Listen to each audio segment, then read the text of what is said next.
আমরা গুগল ক্রোমে চলে যাব।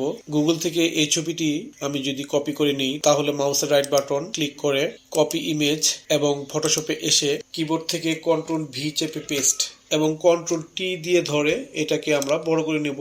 এখন এটার ব্যাকগ্রাউন্ড আমরা রিমুভ করব। কুইক অ্যাকশনে চলে যাব। কুইক অ্যাকশনে আসার পর এখানে আমরা রিমুভ ব্যাকগ্রাউন্ডে ক্লিক করব। এটা হচ্ছে 2023 সালের ফটোশপ, তাই এভাবে আসছে। তো ব্যাকগ্রাউন্ড রিমুভ হওয়ার পর আমরা এখানে দেখতে পাচ্ছি পারফেক্টলি ব্যাকগ্রাউন্ড রিমুভ হয়নি। এখানে সাবজেক্টের চারপাশে সাদা দাগ রয়েছে, তো এটাকে রিমুভ করলে আমাদের পারফেক্ট ব্যাকগ্রাউন্ড রিমুভ হবে। তো আমরা সাবজেক্টের সাদা দাগগুলোকে কিভাবে রিমুভ করব সেটা এখন দেখে নেব। তো এখানে সাবজেক্টের মাস্ক অপশনে কিবোর্ড থেকে কন্ট্রোল চেপে ধরে ক্লিক করব এবং সাবজেক্ট সিলেক্ট হবে। সিলেক্ট হওয়ার পর আমরা এখানে উপরে চলে যাব। সিলেক্ট অপশনে সিলেক্ট ক্লিক করব। এখানে মডিফায়ার আন্ডারে কন্ট্রাক্ট, আমরা কন্ট্রাক্ট ক্লিক করব। করার পর এখানে আমরা 2 দিয়ে দিব 2। ওকে, এখন কিবোর্ড থেকে কন্ট্রোল শিফট আই প্রেস করব।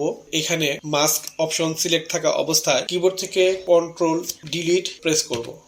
এখন সাবজেক্টটিকে যদি আমরা কন্ট্রোল ডি দিয়ে ছাড়িয়ে নেই, তাহলে আমরা দেখতে পাচ্ছি অনেক সুন্দরভাবে আমাদের চারপাশে যে সাদা রেক অথবা দাগ রয়েছিল এটি ছেড়ে গিয়ে অনেক সুন্দরভাবে ব্যাকগ্রাউন্ড রিমুভ হয়ে গিয়েছে। তো আমরা এভাবে সাদা অংশ থাকলে ব্যাকগ্রাউন্ড পারফেক্টলি রিমুভ করে নিতে পারি।